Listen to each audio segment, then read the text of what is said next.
channel. Today I have some dollar store DIYs for you. Not only are they cute, but they're affordable and also they're super easy to do. I just want to say that they are fitting right in with the vibe of my new apartment. So if you've been following my makeover videos, I've done my bathroom and my bedroom, and all of these DIYs fit right in with those videos. So if you've watched those, then you know the vibe that I'm going for. Boho, mid-century, chic. Without further ado, I'm just gonna get started with the first DIY. So the first DIY up is something so simple, you guys, and I love it 2 bits. It's gonna be working with hardcover books. Now, if you've ever seen these at the dollar store, they're amazing to just pick up. They're usually like kids' books. This one's called Confessions from the Principal's Kid. But yeah, I'm probably not gonna be reading it, but I am gonna be using it as decor. So let's get started with transforming this into something that's, you know, more appropriate for home decor.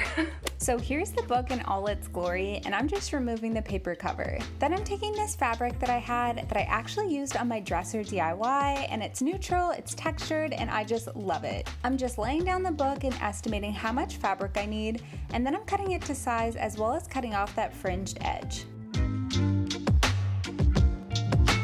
Next, I grabbed some matte Mod Podge and a simple sponge brush, and I'm applying a really thin layer of Mod Podge to the front of the book. You want to make sure that there are no puddles of glue because otherwise it will bleed through the fabric and basically never go away, so you want to just make sure that you brush off any excess. I'm placing the fabric down and smoothing it out with my hands, and I'm also making sure to go along that joint seam with my finger as well. I'm repeating that whole process on the spine of the book and then once again on the back of the book.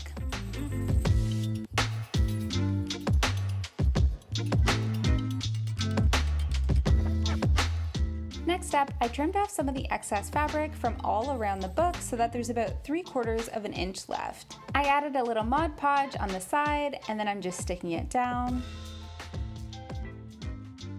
And now I'm cutting upwards and over 90 degrees to remove that little square. And then once that's off, I'm just cutting upwards at an angle towards the corner of the book.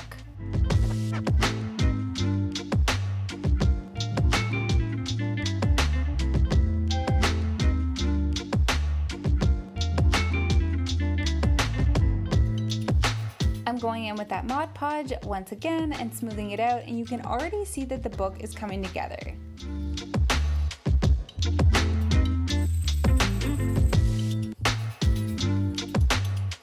The final step is to tuck in those little tabs at the spine of the book, so I'm just trimming them down a little bit first, and then there's a little tube section it can actually slip into, and this is on every single book, by the way, so just grab a butter knife and gently push that tab in, and just like that, it's done. But before the final reveal, I decided to quickly repeat this with some leftover linen fabric that I had, and just like magic, my new linen books are complete.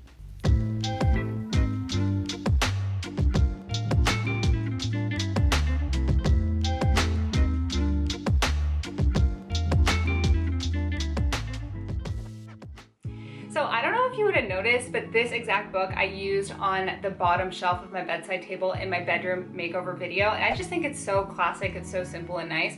And I don't know if I'm just late to the game and realizing that you can actually make your own kind of decor tabletop books by just simply doing what I did and covering it with cool fabrics. So yeah, highly recommend it. 10 out of 10, super easy, and it looks also 10 out of 10 like you bought it at a store.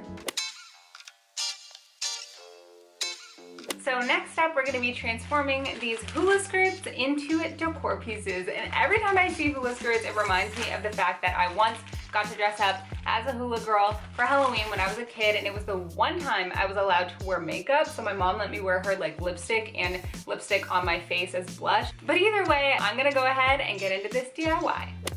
So I'm just opening up this dollar store hula skirt. As you can see here, it's perfect and long and really nice raffia to work with. And I'm also going to be using a metal hoop that was actually a spare part from an old lampshade. I'm starting off by cutting the edge knot of the hula skirt, and then I'm slipping off all of the pieces of raffia. Next, I'm using some double-sided clothing tape and putting a really small piece on the hoop. Then I'm taking 2 pieces of raffia, I'm wrapping it around the hoop over and over and over to act as a nice solid base.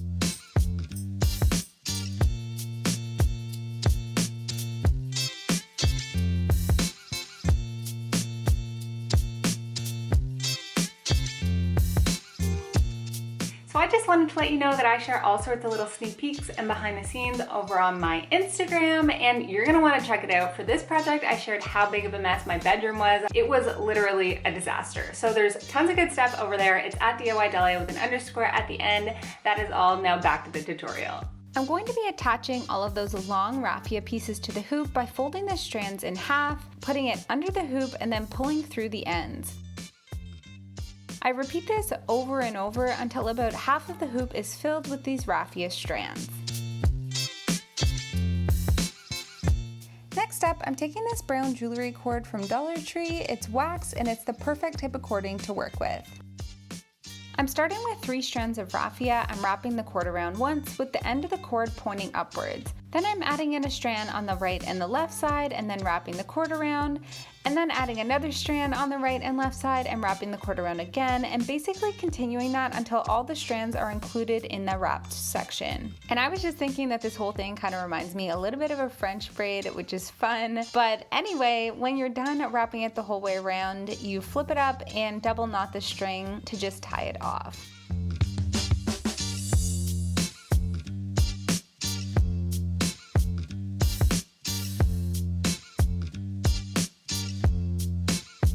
The final step for this whole project is to trim the edges of the raffia, and I went for a nice rounded medium length, and it turned out so cute.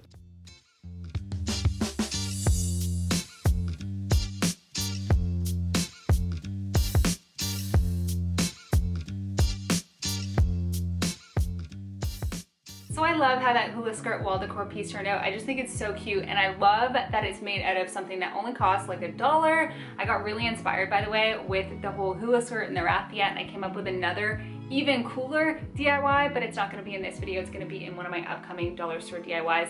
I finish it and it looks like A1, so stay tuned for that. But now let's just go on to the next DIY. So next up, we have a DIY that my husband actually inspired, and that's not very common that he gives me ideas or sparks ideas within me, but this time he did. We were at the dollar store, we were walking down one of the aisles, and he was like, I think you could do something with this one item, and it's a clock, and it turned out really good. Without further ado, let's jump into it. I picked up this hot pink plastic clock from the dollar store. It's looking kind of toy-like and not very classy, so I just turned it around, and the back is actually secured with 4 screws, so I just went ahead and unscrewed them. And if you can't find this exact clock, probably any clock is going to work for you. You just need one that has that black internal clock mechanism. So to further disassemble it, I'm taking off the clock hands, and they just pop right off. And then there are actually 2 more screws holding that clock mechanism in place, so I'm just unscrewing those as well.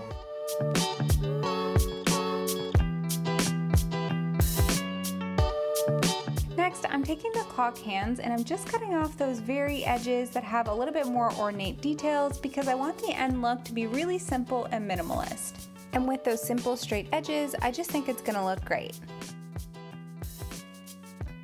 I got 2 sets of these wood hexagon trays or boxes from the craft section of the dollar store, and I'm just taking 1 from each set that are the same size. And in case you're planning to get the exact same trays as me, in my opinion, it's actually the medium-sized tray that would look the best. Now taking the back of my hammer, I'm just gently prying off one side of each of the trays, and it's attached using wood glue, so it wasn't very hard to pry off.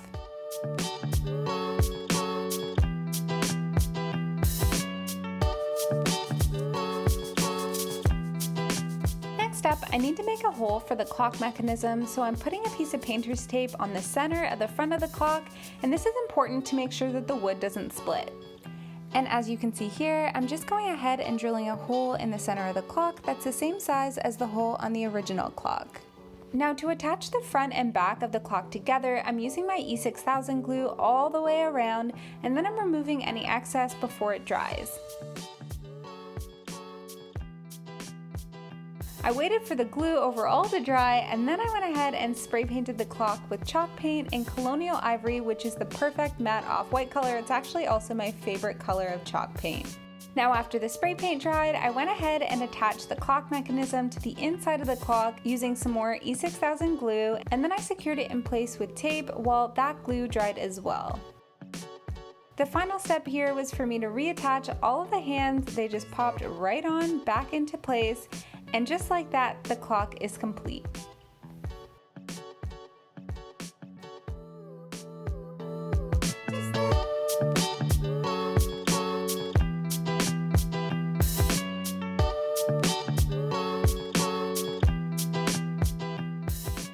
Moment of truth, you guys, let me know down below which of these projects was your favorite. As usual, I'm going to share with you my little ranking. So I'd say my favorite was probably the clock. I just think it matches my vibe 100%. I love the color. I love the aesthetic. I just think it fits right into my bedroom. Next to that would probably be the linen covered books. For me, I had been searching for tabletop or like coffee table books for a long time. So doing this method with covering it with your favorite type of pretty fabric, I just think is awesome. And plus the fact that you can get those books for like $1 at the dollar store. You can also pick up books from the thrift store and do this method, or, you know, who knows, maybe you're a reader and so you just have old books kicking around that you don't care about too much. And last but not least would be the hula skirt wall hanging. I think that's super cute as well. Now, before I thank you for watching this video and say goodbye, I just want to ask you to please check out my Instagram. I'm at DIY Dalia with an underscore at the end. That would mean the world to me. I'm really trying to grow over there.